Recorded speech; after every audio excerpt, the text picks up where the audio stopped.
10-day annual capacity building program has been launched at the National Assembly in the nation's capital. What have been the motivation?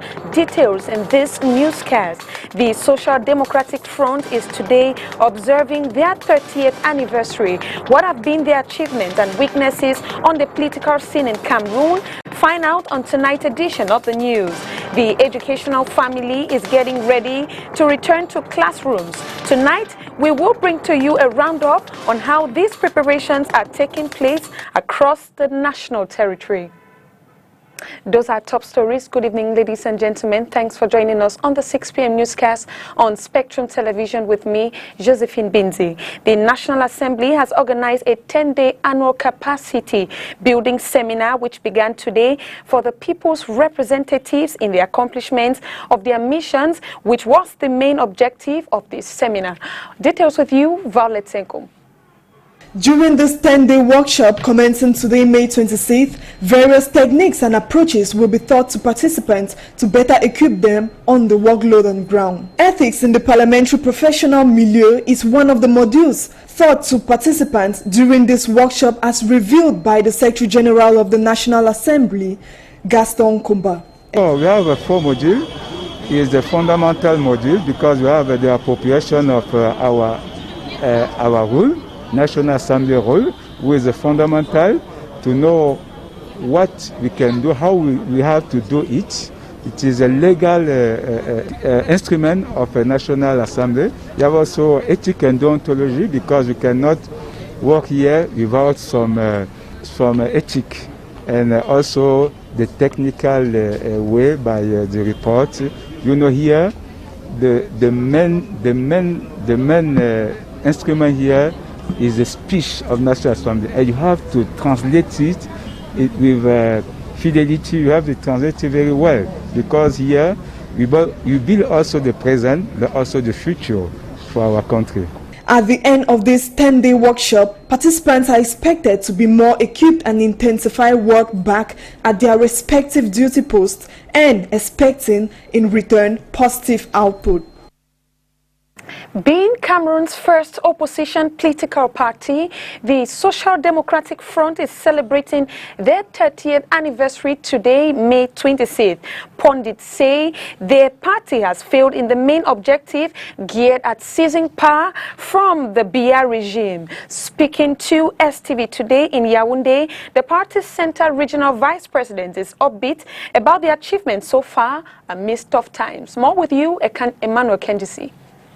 Cameroon's first opposition party, the Social Democratic Front, was created under a rough political atmosphere on May 26, 1990 in Bamenda, capital of Northwest Region.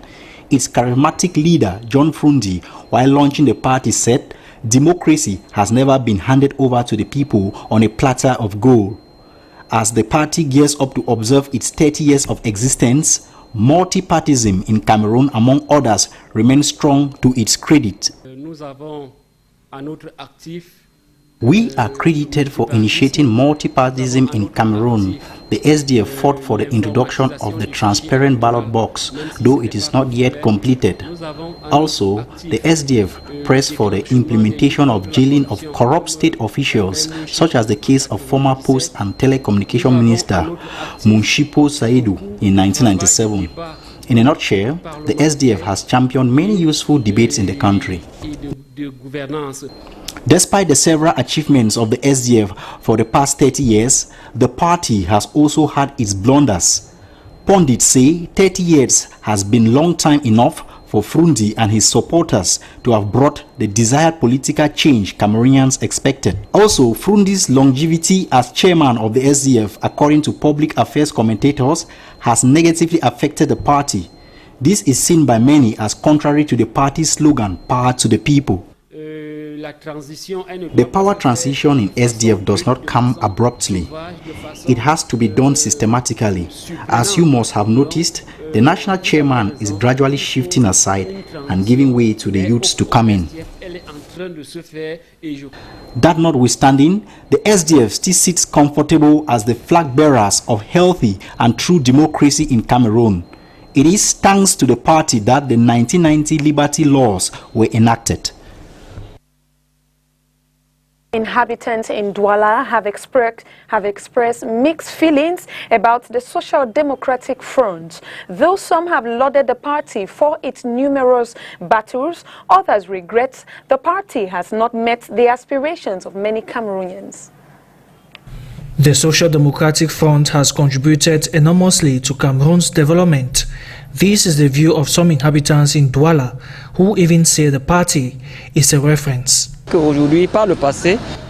and in the past, the SDF remains a reference political party. A reference hinged on many battles the party has fought since the re-emergence of multipartyism in Cameroon. I doff my hat to the SDF with all the battles they fought far and near at the National Assembly, in councils and other areas. Others, however, regret that the Social Democratic Front over the years has not met the aspirations of Cameroonians. The population had confidence in the party, but they did not get what they wanted. Developments within the party has left bad publicity in the minds of some people. I think the party has involved in discrimination and total divergence. With everything happening in the party, one cannot view the SDF as before. It is also believed that the emergence of new political parties has made the political landscape too difficult for the SDF to sustain its leadership as the main opposition party in Cameroon.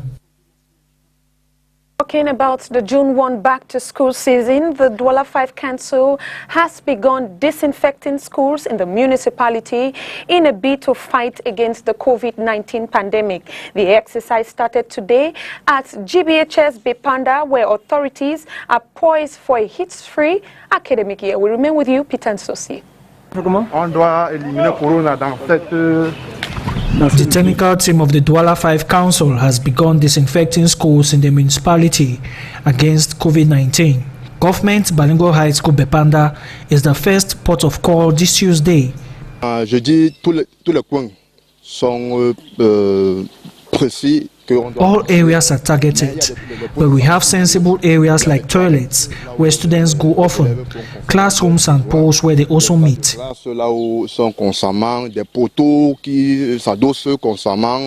The exercise is done following strict measures and the composition is highly regulated. The time frame for the disinfection exercise is 3 months and the products are homologated and certified by the Ministry of Public Health.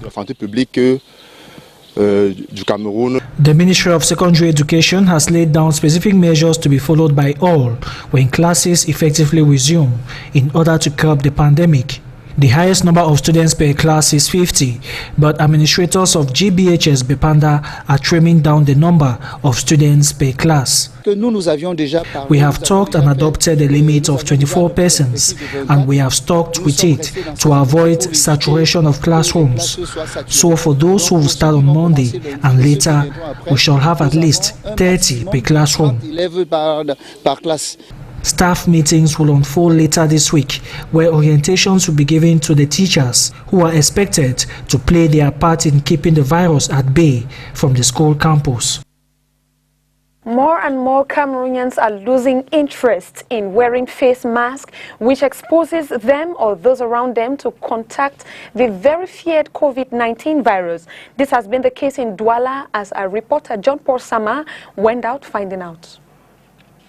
The obligatory wearing of face masks in all public sports, as well as social distancing regulation, is slowly losing its steam. Can a bird live far from its nesting place? Certainly not. But some city dwellers in the economic capital are trying to default the law by walking the streets of Cameroon's second most affected city without a face mask. I wear it just when I take bikes because away from that it chokes me. I really don't like wearing it when I'm walking. But I'm stable. I don't walk around too much. Je suis stable, donc je ne marche pas trop.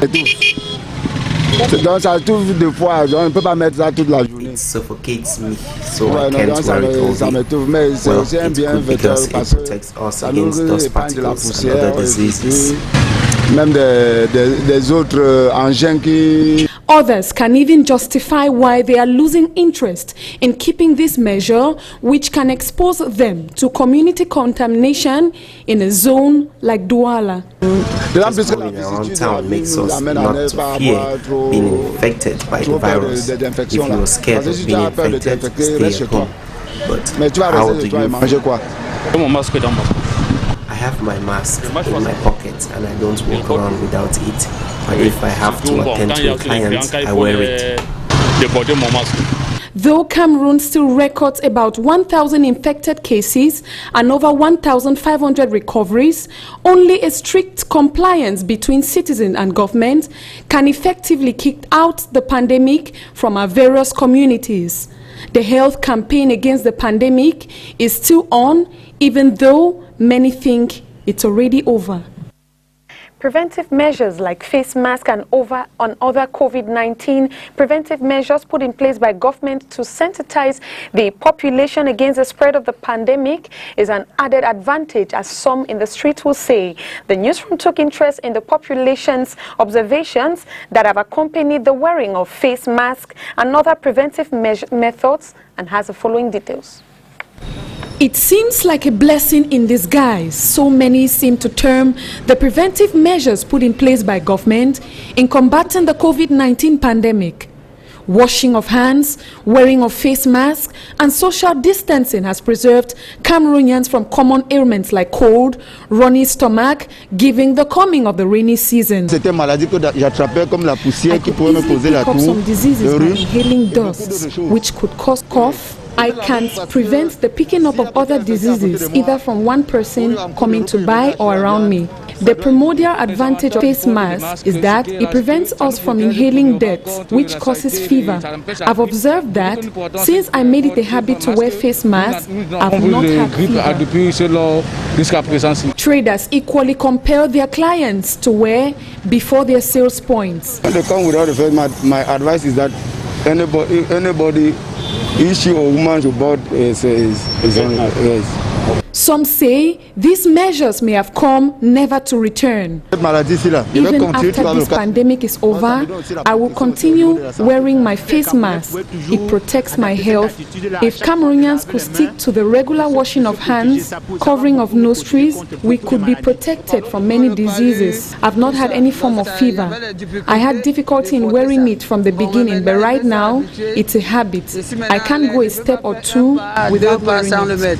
The lungs are constantly exposed to dust we breathe, but have their defense mechanisms that protect them by removing dust particles from the respiratory systems. Though these preventive measures have been enacted by governments as barriers to the COVID-19, its vantage points are unavoidable. And style has greatly been compromised in the economic capital, means the coronavirus pandemic. It has been a season of scarcity as many don't see the need to purchase new clothes. Ajara Ali in the following details. Dress sellers in the economic city of Douala complain of low turnout in their business following the outbreak of coronavirus into the country a few months back. Yeah, normally we're just like, okay, we're just there, but to talk about business, we cannot talk about business. Places are empty, you can see it for yourself. The things are not moving because people are afraid to go out due to the coronavirus. Due to the fearness, people are unable to go out to buy, so it makes the market to be scanty and things are very slow. So I don't know what the government might do in order to people.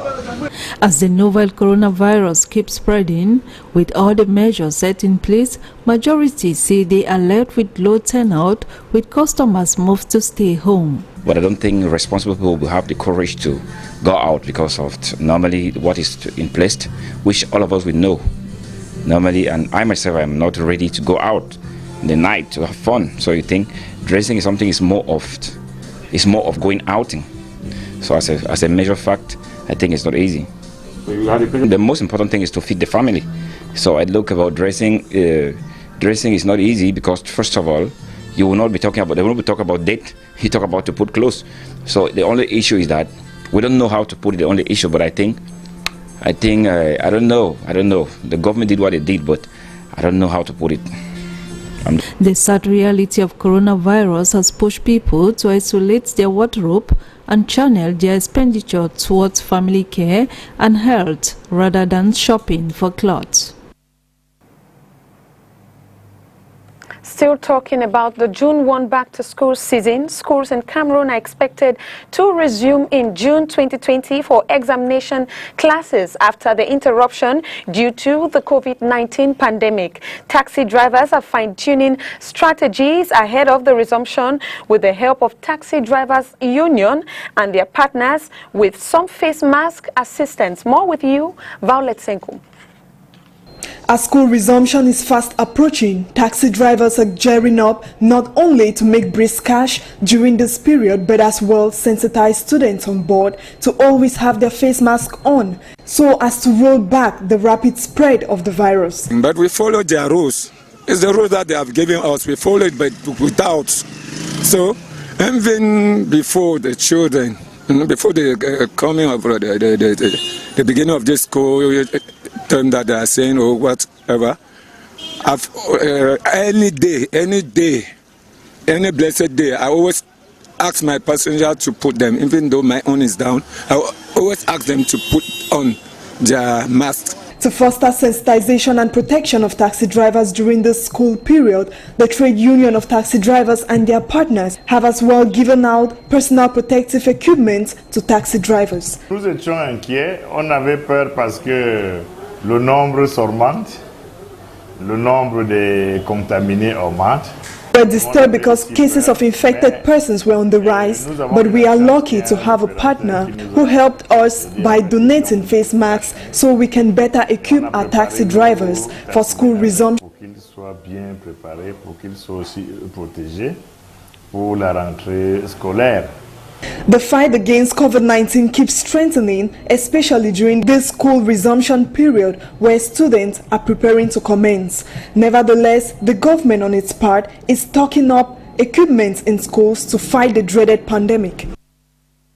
Professor Maurice Kamto has appealed on all and sundry to respect prescribed COVID-19 barrier measures while donating some hygiene and sanitation consignments to Penda Ekoka, the coordinator of his Human Rights Survival Program, SCSI, today in Yaoundé. The opposition leader also urged government to redouble their efforts in prison decongestion efforts in Cameroon, beginning with political prisoners in order to prevent the spread of the COVID-19 pandemic. Details with Emmanuel Kenjisi.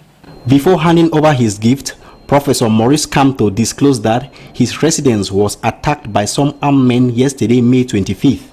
He also added that he called the police but to no avail. Nonetheless, he stated firmly that he won't give in to threats. While presenting his gift, Professor Kamto suggested that it should be offered to health facilities that needed them most.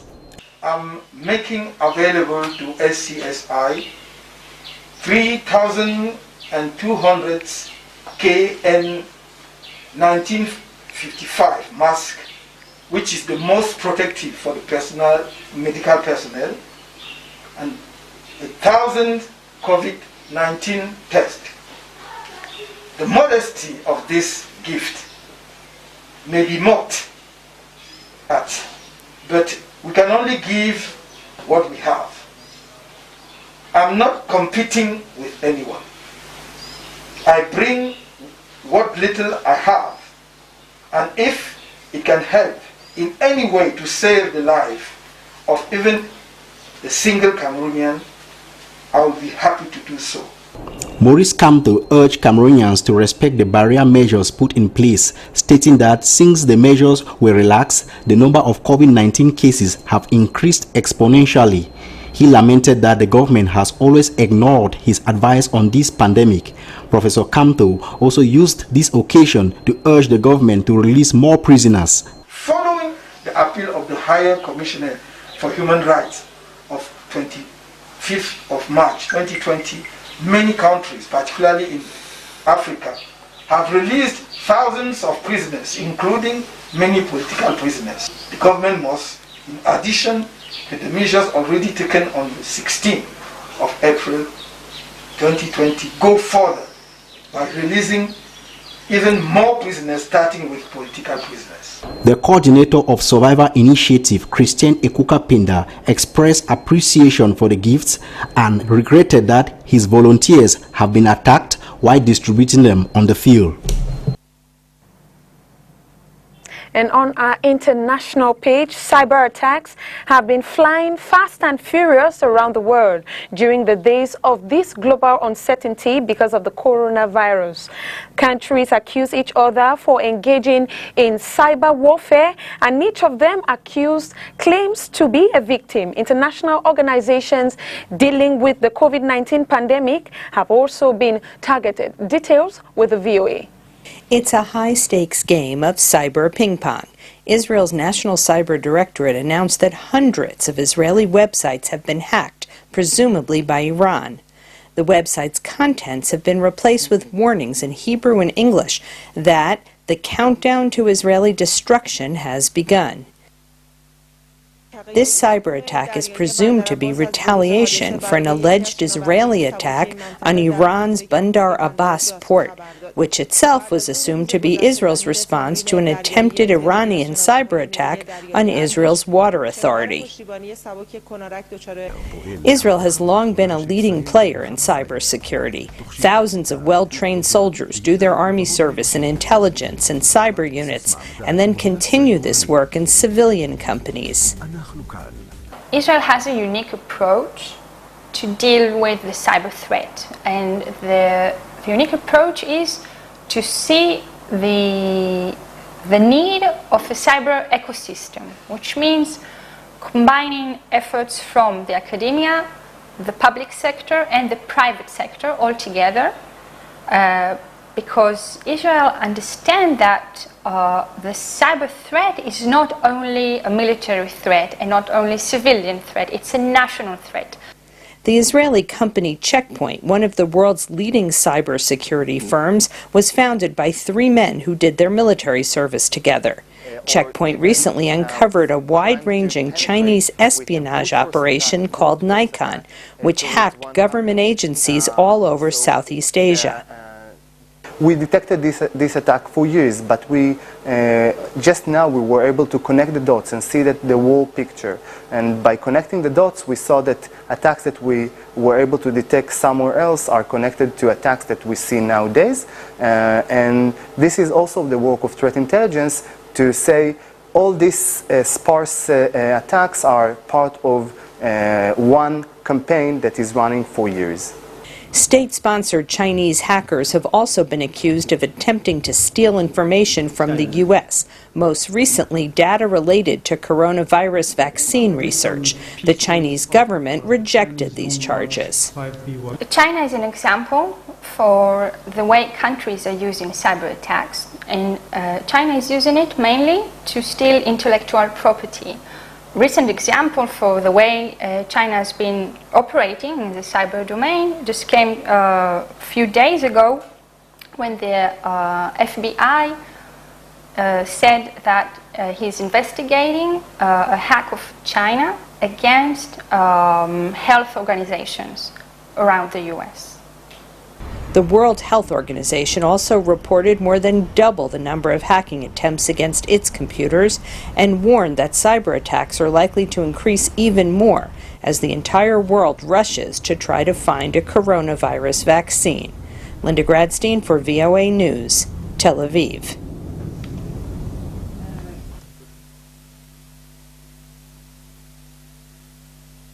And that was a package we put tonight for the news. Thanks for watching us. Keep watching STV for more interesting programs, and take another rendezvous with the French team at 8 p.m. with Ines Pangan. Good night.